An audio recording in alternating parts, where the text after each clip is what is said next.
अस्सलाम वालेकुम स्टूडेंट्स, आज हम 4.4 के वो सवाल जो हमारे प्रीवियस लेक्चर के अंदर रिमेनिंग थे हम उसको डिस्कस करेंगे। और उसको डिस्कस करने से पहले आपसे कुछ चीज़ें यहाँ पर हम शेयर करेंगे कि स्टूडेंट जब भी हमें कोई सवाल दिया जाता है तो हमेशा वो किसी न किसी वेरिएबल का फंक्शन होता है, ठीक है। यानी हमें हमेशा सवाल किसी फंक्शन की फॉर्म में मिलता है, ठीक है। अब तक हमने 4.1, 4.2, 3 और 4 के जो सवाल किए हैं उसमें हमने निकाला है dy/dx, ठीक है students. dy/dx is the first derivative of the function. आज आपको बताना है कि first derivative, second derivative, third derivative, fourth derivative और सो ऑन। आप किसी फंक्शन के कई डेरिवेटिव निकाल सकते हैं, ठीक है। और जैसे से आप डेरिवेटिव निकालते जाएंगे वो फंक्शन रिड्यूस होता जाएगा, ठीक है। और आपको यहाँ बताएंगे कि हमारे पास मैक्सिमम उन्होंने फोर्थ डेरिवेटिव भी पूछा गया है। एग्ज़ाम पॉइंट ऑफ व्यू से ये क्वेश्चन इतने इंपॉर्टेंट नहीं है, लेकिन चूंकि आपके कोर्स में है लिहाजा आपको पता होना चाहिए कि first derivative till fourth derivative आप कैसे निकालते हैं और मल्टीपल डेरिवेटिव्स आप एक ही इक्वेशन के कैसे निकालते हैं, उनको रिप्रेजेंट कैसे किया जाता है, ये तमाम बातें आपको पता होनी चाहिए। तो स्टूडेंट जब भी हम किसी फंक्शन को लिखते हैं तो f(x) की फॉर्म में लिखते हैं, और जब उसका फर्स्ट डेरिवेटिव निकलता है, ये बात मैं आपको पहले बता चुका हूँ, फर्स्ट डेरिवेटिव पे हम हमेशा एक बार का साइन लगाते हैं which represent that it is a first derivative. Then second, इसी तरह अगर मैं बात करूं कि फंक्शन ऑफ एक्स को हमेशा हम y से रिप्रेजेंट करते थे, ठीक है। और जब हम फंक्शन को डिफरेंशिएट करेंगे वो f बार आएगा। जब y को डिफरेंशिएट करेंगे आप तो स्टूडेंट्स क्या आएगा, y के साथ आएगा d/dx, ठीक है। फंक्शन का डेरिवेटिव फंक्शन बार से रिप्रेजेंट करते हैं और y का derivative dy/dx। It means this is the first derivative, this is also a first derivative of y। For second derivative, जो फर्स्ट डेरिवेटिव का आंसर है स्टूडेंट आपने उसको डिफरेंशिएट करना है दोबारा, तो वो सेकेंड डेरिवेटिव का आंसर होगा विच इज़ f(x) डबल बार। और यहाँ पे उसको अगर d/dx से रिप्रेजेंट करना चाहें तो आप इसको डबल डेरिवेटिव कैसे रिप्रेजेंट करते हैं, d² डिवाइडेड बाय dx², किसका, y का। y था फंक्शन, y का सिंगल डेरिवेटिव लेंगे तो d/dx आएगा, y का डबल डेरिवेटिव यानी सेकंड डेरिवेटिव लेंगे तो d²/dx² आएगा, ठीक है। थर्ड डेरिवेटिव में इसी तरह से आप 3 बार्स यहाँ पर लगाएंगे फंक्शन के ऊपर और यहाँ पे आएगा d³ y का।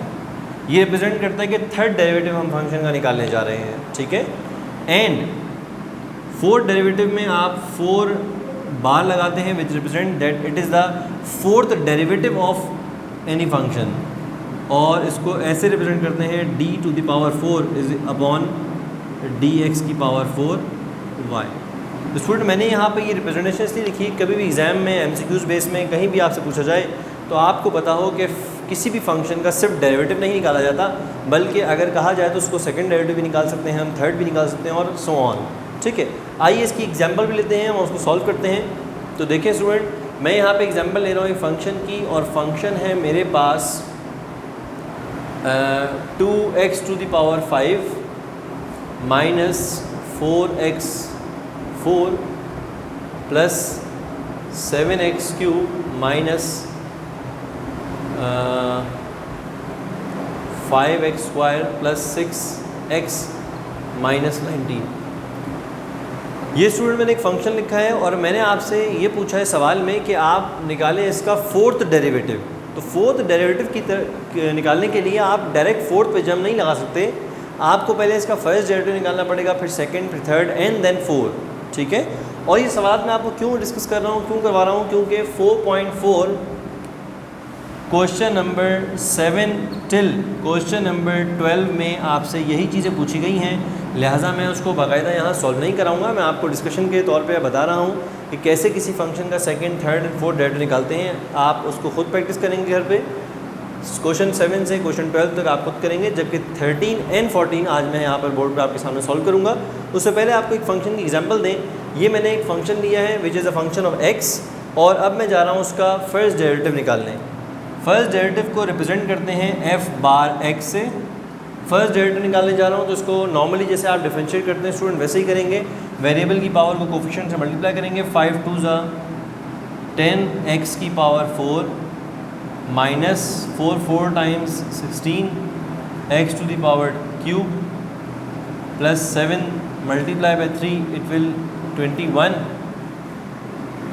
X to the power square, then 5 2 times 10 x 1 6 times 6 and minus 0, क्योंकि 19 एक कांस्टेंट नंबर है और कांस्टेंट नंबर का डेरिवेटिव स्टूडेंट्स हमेशा 0 होता है। ठीक है, now proceeding to derivative, second derivative.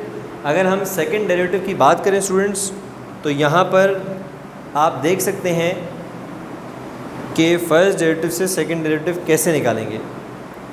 मैं यहाँ पर रिप्रेजेंट करूँगा, सेकंड डेरिवेटिव को हम डबल बार से रिप्रेजेंट करते हैं। ठीक है, अब इसको आप डिफरेंशिएट करें, फर्स्ट डेरिवेटिव को दोबारा डिफरेंशिएट करेंगे जिस तरह आपने फंक्शन को डिफरेंशिएट किया था, तो आपका सेकंड डेरिवेटिव आ जाएगा। कैसे?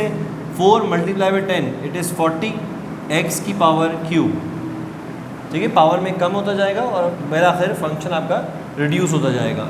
Then 3 multiply by 16 which is 48 x square, and then 21 multiply by 2 it is 42 x minus 10 plus 0। अगर आप देखें यहाँ पर 6 का डेरिवेटिव 0 हो जाएगा, चूँकि 6 यहाँ पर एक कांस्टेंट नंबर है। तो स्टूडेंट आप देख रहे हैं कि शुरू के फंक्शन में मेरे पास कितनी टर्म्स थी, 1 2 3 4 5 6 टर्म रिड्यूस हो गए। फर्स्ट डेरिवेटिव में 1 2 3 4 5 हो गई हैं, देन सेकंड डेरिवेटिव में 1 2 3 4 टर्म्स हो गई हैं मेरे पास। ठीक है, इसका मतलब है कि अब जब मैं थर्ड डेरिवेटिव निकालूंगा तो आपके पास टर्म और ज़्यादा यहाँ पर रिड्यूस हो जाएंगी और 3 टर्म्स आपके पास रिमेनिंग बच जाएंगी।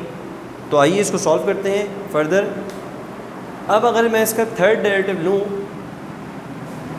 तो स्टूडेंट आप यहाँ पर 3 बार लगाएंगे, because 3 bar on the function of x represent it is a third derivative of a function. 3 multiply by 40 will give you 120 x cube x square sorry.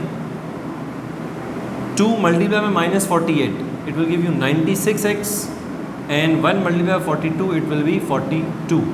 Then again minus 10 will become minus 0. This is the third derivative, and last is fourth derivative, because we have to determine the fourth derivative of a function, of a given function, so we have to differentiate it for 4 times. ठीक है students, आइए इसको differentiate करें। 2 times 120 is 240 x, and 1 multiplied by 96 is equal to minus 96, where 42 is equal to 0. तो आप देख सकते हैं स्टूडेंट्स के फंक्शन किस कदर रिड्यूस हो चुका है फोर्थ डेरिवेटिव में, और आप इसका चाहें तो फिफ्थ डेरिवेटिव भी निकाल सकते हैं। फिफ्थ निकालेंगे तो ये सिर्फ और सिर्फ 240 बचेगा, और सिक्स्थ निकालेंगे तो सिक्स डेरिवेटिव पे ये फंक्शन 0 हो जाएगा इसका डेरिवेटिव, और ख़त्म हो जाएगा डेरिवेटिव यहाँ पर। लेकिन चूँकि मैं आपको सिखा रहा था फोर्थ डेरिवेटिव लेना, लिहाजा हम यहाँ पर फोर्थ डेरिवेटिव निकाल चुके हैं, और ये सीखने के बाद, ये सब समझने के बाद कैसे रिप्रेजेंट किया जाता है, कैसे हम डेरिवेटिव लेते हैं फंक्शन के, second, third and fourth derivative लेते हैं, ये करने के बाद आप क्वेश्चन नंबर 7 से क्वेश्चन नंबर 12 तक 4.4 के कर सकते हैं खुद से। और मैं यहाँ पे अब सॉल्व करने जा रहा हूँ क्वेश्चन नंबर 13।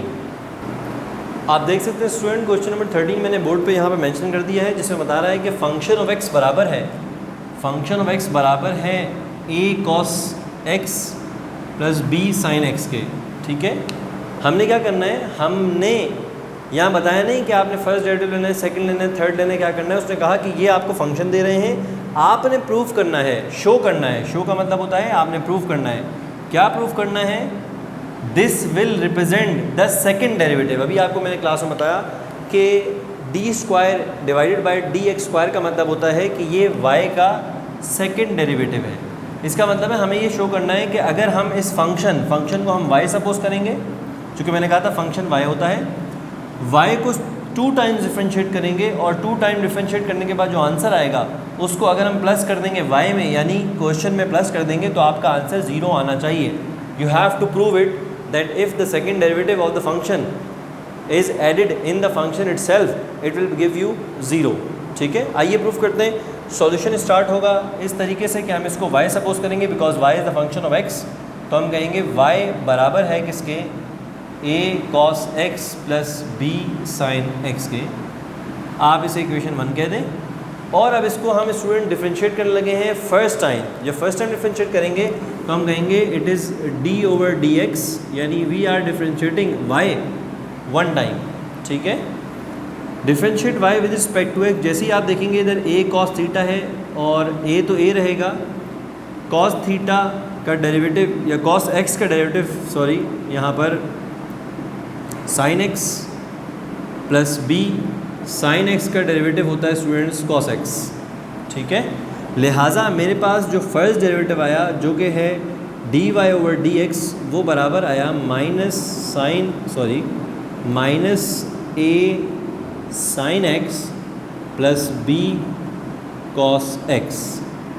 ठीक है स्टूडेंट, ये फर्स्ट डेरिवेटिव आ गया। मुझे फर्स्ट डेरिवेटिव से कोई लेना देना नहीं है, मुझे सेकंड डेरिवेटिव निकालना है। लिहाजा इसको दोबारा डिफरेंशिएट करेंगे। जब इसको दोबारा डिफरेंशिएट करेंगे स्टूडेंट तो सेकंड टाइम कौन आएगा, दोबारा आएगा डी ओवर डी एक्स। अब की बार किस पे आएगा स्टूडेंट, अब की बार पहले y था तो y के पास आया था d y over D x, अब मेरे पास d y over D x है और इसके पास आया है d over D x. It means इसको ऐसे लिखा जाता है स्टूडेंट कि फर्स्ट डेरिवेटिव है, फर्स्ट डेरिवेटिव पे दोबारा डेरिवेटिव आया है, यानी ये कह रहा है डेरिवेट करो फर्स्ट डेरिवेटिव ऑफ एक्स को with respect to x. It mean it is a second derivative. अब आप देखें, अगर मैं इसको डिफरेंशिएट करूँगा विद रिस्पेक्ट टू एक्स तो माइनस ए तो है यहाँ पर, साइन का डेरिवेटिव फिर से कॉस एक्स हो जाएगा, जबकि कॉस का बी यहाँ पर कोफिशिएंट में रहेगा, कॉस का डेरिवेटिव फिर से माइनस साइन एक्स हो जाएगा। लिहाजा अगर इसको आप वाइंड अप करें तो देखें d multiply by D Y it will give you D square Y and D X multiply by D x it will give you D x square. इस तरह हमारे पास सेकंड डेरिवेटिव का सिंबल जो होता है वो होता है D square Y over D x square. और यहाँ पे सॉल्व होने के बाद आपको आंसर मिला minus a cos x minus b sine x. यहाँ स्टूडेंट आपको सेकंड डेरिवेटिव मिल चुका है, इसको आप इक्वेशन नंबर 2 कह दें। ठीक है, अब आप देखें कि आपको निकालना था सेकंड डेरिवेटिव और आपने निकालना था y को भी आप नाम दे चुके हैं इक्वेशन 1 का और सेकंड डेरिवेटिव को भी आप नाम दे चुके हैं इक्वेशन नंबर 2 का। अब हमें सिर्फ क्या करना है स्टूडेंट, हमें सिर्फ उस इक्वेशन में पुट करना है और देखना है कि क्या आया वो 0 के इक्वल आ रहा है। अगर वो 0 के इक्वल आ रहा है इट मीन्स आपने यहाँ पर शो कर दिया है, जो क्वेश्चन की रिक्वायरमेंट है वो आपने यहाँ पर प्रूफ कर दी है। तो आइए स्टूडेंट यहाँ पे हम ऐड करते हैं। Since we have to prove, क्या प्रूफ करना है आपने कि D square Y over D x square में अगर मैं y प्लस करूँ तो आंसर 0 आना चाहिए। ठीक है, ये हमें प्रूफ करना है। देयरफॉर आप यहाँ पर d square Y over D x square की वैल्यू आई है मेरे पास minus a cos x minus b sine x, बीच में यहाँ प्लस है। देन y की वैल्यू हमारे पास है students a cos x plus b sin x। अगर आप इसे सॉल्व करें स्टूडेंट तो ये बनेगा a cos x minus b sin x plus a cos x plus b sin x। और आप ये देखते हैरान रह जाएंगे कि यहाँ पर देखें माइनस a cos x से plus a cos x minus हो गया है और माइनस b sin x से plus b sin x minus हो चुका है और आप पास बचा है 0। So hence it is proved. ठीक है, ये बात प्रूव हो चुकी है कि अगर हम इस फंक्शन के लिए सेकंड डेरिवेटिव में जब हम y ऐड करेंगे यानी फंक्शन इटसेल्फ ऐड करेंगे तो आपका आंसर 0 के बराबर आएगा, जो कि यहाँ आपके सामने मेंशन हो चुका है और यहाँ हम प्रूव कर चुके हैं बोर्ड के ऊपर। अब हम चल रहे हैं स्टूडेंट्स क्वेश्चन नंबर 14 की तरफ। आप देख सकते हैं ये भी बिल्कुल ऐसा ही है जैसे हमने क्वेश्चन 13 किया है। मैंने यहाँ बोर्ड पर ऑलरेडी मेंशन कर दिया है कि क्वेश्चन नंबर 14 हमें कह रहा है कि फ़ंक्शन आपके पास है, ये पूरा फंक्शन है आपके पास। ठीक है, फंक्शन का मतलब होता है आपको y गिवन है। ठीक है, function is equal to y। मैं यहाँ पे सॉल्यूशन में लिख भी लेता हूँ अपने पास कि हमें गिवन है y which is a function, और वो क्या गिवन है स्टूडेंट्स, a e की पावर x प्लस b e की power 2x plus c e की पावर 3x।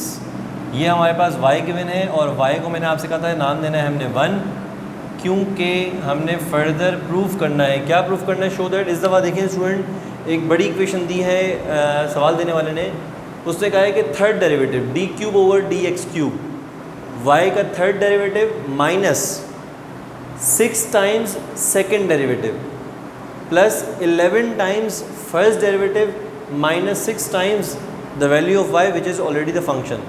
जब आप यानी मैंने इस y को एक दफ़ा डिफरेंशिएट करना है dy ओवर dx आएगा, 2 दफ़ा डिफरेंशिएट करना है सेकंड डेरिवेटिव आएगा, 3 दफ़ा डिफरेंशिएट करना है थर्ड डेरिवेटिव आएगा।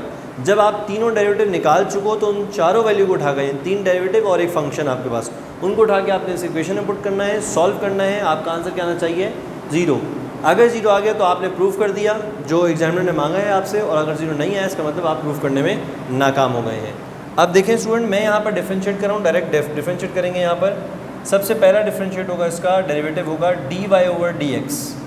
और आप सबको पता है स्टूडेंट कि हम e की पावर बॉक्स को कैसे डिफरेंशिएट करते हैं। अगर नहीं पता तो मैं यहाँ पर लिख भी देता हूँ, ये याद रखिएगा e की पावर बॉक्स को कैसे डिफरेंशिएट करते हैं। इसको डिफरेंशिएट करने के लिए हम कहते हैं कि e की power box as it is multiply by derivative of box. ठीक है, मैं यहाँ पर डेरिवेटिव ऑफ बॉक्स डायरेक्ट निकालूंगा क्योंकि लास्ट क्वेश्चन है हमारी एक्सरसाइज का ये। e की पावर x मल्टीप्लाई बाय x का डेरिवेटिव 1 जो कि ऑलरेडी इसके साथ लिखा गया है। देन b कोफिशिएंट ऐसे ही रहेगा, e की power 2x multiply by 2x का डेरिवेटिव 2। ठीक है स्टूडेंट, यहाँ पर c e की power 3x multiply by 3x का डेरिवेटिव 3। लिहाजा स्टूडेंट आप कह सकते हैं कि हमारा dy ओवर dx का जो आंसर आया है वो आया है a e की पावर x plus 2 multiply by b, it will be 2b e की power 2x and 3c e की पावर 3x। और आप इसे कहते हैं इक्वेशन नंबर 2 क्योंकि आपका ये फर्स्ट डेरिवेटिव निकल चुका है। ठीक है, अब स्टूडेंट फर्स्ट डेरिवेटिव से हम क्या निकालेंगे? Second derivative. तो आइए सबसे पहले सेकंड डेरिवेटिव का सिंबल लिखते हैं। सेकंड डेरिवेटिव का सिंबल होता है D square Y over D x square. आइए डिफरेंशिएट करें। फिर से आप देखें ए रहेगा, e की पावर x रहेगी मल्टीप्लाई बाय 1 जो कि हम नहीं लिखते।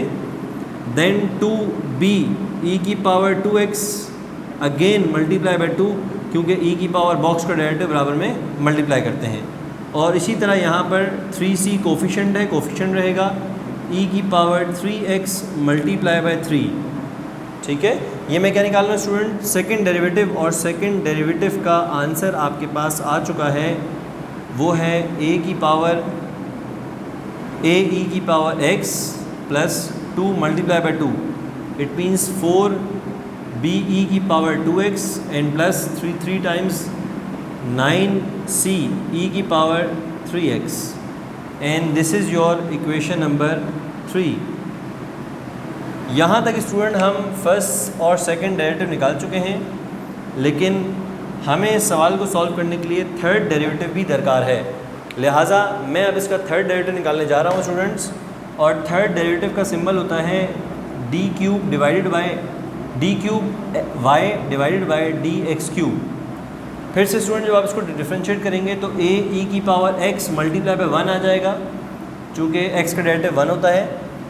जबकि यहाँ पे अगर आप देखें तो 4b कोफिशिएंट है, e की power 2x multiply by 2 because 2 is the derivative of a power of e। Now 9c is the coefficient, 3 की पावर e की पावर 3x मल्टीप्लाई बाय 3। और अगर इसको आप सॉल्व कर लें तो आपके पास फाइनल आंसर आ जाएगा किसका? थर्ड डेरिवेटिव का, विच इज़ a की power ex plus 4 times 8 b e की power 2x and 3 times 9 is 27c e की पावर 3x। इसे कहते हैं स्टूडेंट्स इक्वेशन नंबर 4। और यहाँ आपके चारों चीज़ें कंप्लीट हो चुकी हैं। आपका first derivative, second derivative, third derivative and function, यानी y की वैल्यू भी आपको इम्पॉर्टेंट है आपके लिए क्योंकि आपने वो सवाल पुट करनी है। इस तरह स्टूडेंट हमने सवाल का एक हिस्सा सॉल्व कर चुके हैं, यानी हम तीनों डेरिवेटिव यहाँ पर निकाल चुके हैं। अब हमें जाना है अपने सवाल की जानिब। और सवाल में ये कह रहा है कि हमने इस इक्वेशन को सॉल्व करना है जो ऊपर मेंशन की गई है। शो करना है कि इक्वेशन दुरुस्त है। तो आप चाहें तो लेफ़्ट हैंड साइड लें, आप चाहें तो राइट हैंड साइड लें, ठीक है। बल्कि राइट हैंड साइड आपकी 0 है तो जाहिर सी बात है आप इसकी लेफ़्ट हैंड साइड लेंगे। आइए by using left hand side, और लेफ़्ट हैंड साइड क्या है मैं पहले पूरी कॉपी करूँगा यहाँ पर। लेफ़्ट हैंड साइड कहती है कि d³ y/dx³ -6 d²y/dx² + 11 dy/dx -6y। यानी यहाँ पर मुझे अरेंज करना है, जहाँ y आ रहा है वहाँ y पुट करना है, जहाँ dy/dx है वहाँ पे फर्स्ट डेरिवेटिव, यहाँ पे सेकंड डेरिवेटिव और यहाँ पे थर्ड डेरिवेटिव। तो आइए पुट करते हैं। सबसे पहले मेरे पास थर्ड डेरिवेटिव है, तो थर्ड डेरिवेटिव की वैल्यू मैं यहाँ पे पुट कर रहा हूँ, देखते जाइए। ae⁴x + 8be⁴e⁴2x + 27ce⁴3x। ये मैंने पुट कर दिया है third derivative -6 multiply by second derivative. तो स्टूडेंट सेकेंड डेरिवेटिव है मेरे पास ae⁴x + 4be⁴2x + 9ce⁴3x। Then student +11 है हमारे पास, देखें इक्वेशन में +11 multiply by first derivative, and first derivative is ae⁴x + 2be⁴2x and +3ce⁴3x। ये करने के बाद -6, और यहाँ पे अब सवाल आएगा आपका, जो सवाल आपको गिवन था ae⁴x + be⁴2x + ce⁴3x। तो देख सकते हैं स्टूडेंट आप यहाँ पे कितनी बड़ी इक्वेशन बनी है। अब हमें सबको मल्टीप्लाई करना है, ठीक है। आइए हम साथ साथ यहाँ पर मल्टीप्लाई करते रहते हैं और आपको यहाँ पर इसके आंसर बताते रहते हैं, ठीक है। सबसे पहले देखें आप, ये सिंपल खुल जाएगा, किसी से मल्टीप्लाई नहीं हो रहा, लिहाजा ae⁴x + 8be⁴2x + 27ce⁴3x। अब आप 6 को सबसे मल्टीप्लाई करते तो बनेगा -6 ae⁴x -+- 4 6 24be⁴2x, again minus and will give you 9 times 6 is 54ce⁴3x। यहाँ पर स्टूडेंट 11 सबसे मल्टीप्लाई हो जाएगा, तो 11 x then plus 22 be⁴2x then 33 ce⁴3x। Again -6 will multiply with all the values under bracket, it will give you -a⁴x -6be⁴2x and -6ce⁴3x। यहाँ तक student करने के बाद जितने आपके पास ae⁴x है उन्हें आप सॉल्व कर सकते हैं। और अगर मैं यहाँ पे सॉल्व करूँ स्टूडेंट, देखिए मैं ब्लू मार्कर से इसको मार्क करूँगा, aex ये रहा, aex ये रहा, aex ये रहा आपके पास, और aex ये रहा आपके पास। अगर स्टूडेंट आप सॉल्व करें तो देखिए -6 ae⁴x -6 ae⁴x, it will give you -12 ae⁴x। और अगर आप देखें तो यहाँ पर +11 ae⁴x एंड +1 ae⁴x, तो ये आपके पास बना 12 ae⁴x -12 ae⁴x, और ae⁴x यहाँ पर ख़त्म हो चुका है। अब मैं जाऊँगा स्टूडेंट्स be⁴2x पे, तो देखें ये मेरे पास be⁴2x मौजूद है, ये मेरे पास be⁴2x मौजूद है, ये मेरे पास be⁴2x मौजूद है, और ये मेरे पास be⁴2x मौजूद है। अब स्टूडेंट देखना है प्लस में कितनी वैल्यूज़ हैं, तो आपको पता चलेगा प्लस में ये 2 वैल्यूज़ हैं, देख सकते हैं आप 22 and 8। 22 and 8 will become 30 so it will be 30b e की पावर 2x। अब माइनस वालों को हम ऐड कर लेते हैं। तो देखिए स्टूडेंट, माइनस में लिखा था -24b एंड -6b, ठीक है। -24 and -6 it will give you -30b e की पावर 2x। अब स्टूडेंट जो टर्म रिमेनिंग है उसको अगर आप देखें तो वो c e की पावर 3x है। एक आपके पास ये रिमेनिंग है प्लस में, एक आपके पास ये रिमेनिंग है स्टूडेंट्स, एक आपके पास ये रिमेनिंग है एंड लास्ट आपके पास ये रिमेनिंग। अब आप देखें इसमें प्लस की कौन सी है, तो आप देखेंगे 33 प्लस में है और 27 प्लस में आपके पास। देखें स्टूडेंट्स आप 33 एंड 27 आपके पास प्लस में है। अगर आप इन लोगों को ऐड करेंगे तो आपस बनेगा 60 प्लस 60। अगर आप इस वैल्यू को और इस वैल्यू को आप ऐड करेंगे स्टूडेंट्स तो आपस बनेगा प्लस 60 c e की पावर 3x। और अगर आप इनको ऐड कर लें -54 एंड -6 तो फिर आपस बनेगा -60 c e की पावर 3x। अब स्टूडेंट बहुत इजी है आपके लिए सॉल्व करना। अगर आप नेक्स्ट स्टेप में भी जाना चाह रहे हैं तो आप देखें सब कैंसिल आउट हो रहा है। 12 से 12 चला जाएगा, 30 से 30 कैंसिल आउट एंड 60 से 60 कैंसिल आउट हो जाएगा। लिहाजा मेरे पास फाइनल आंसर जो बचेगा वो 0 है and which is equal to right hand side, hence it is prove. और यहाँ आपकी 4.3 स्टूडेंट्स ख़त्म होती है जिसमें हमने प्रूव कर लिया। ये सवाल लेंदी है लेकिन आसान है। जिसे डिफरेंशिएट करना आता है वो आराम से इसके 3 चाहे या 4 चाहे डिफरेंशिएट कर सकता है, डेरिवेटिव ले सकता है। और ये कैसे पता चला हमें कि हमें थर्ड डेरिवेटिव तक जाना है, ये हमें सवाल देख के पता चला कि हमें इसका फर्स्ट, सेकंड और थर्ड तीनों डेरिवेटिव निकालने हैं और इस तरह अंदर पुट करके हमें प्रूव करना है। ये सवाल भी शायद ही 1-2 दफ़ा बोर्ड एग्ज़ाम में आया गया है, इसलिए आपको मैंने यहाँ पर डिटेल में इसको करवाया है। यहाँ स्टूडेंट हम 4.4 को ख़त्म कर चुके हैं। इंशाल्लाह आपसे नेक्स्ट क्लास में मिलेंगे किसी नए टॉपिक के साथ। तब तक के लिए स्टूडेंट इजाज़त दें। अल्लाह हाफ़िज़।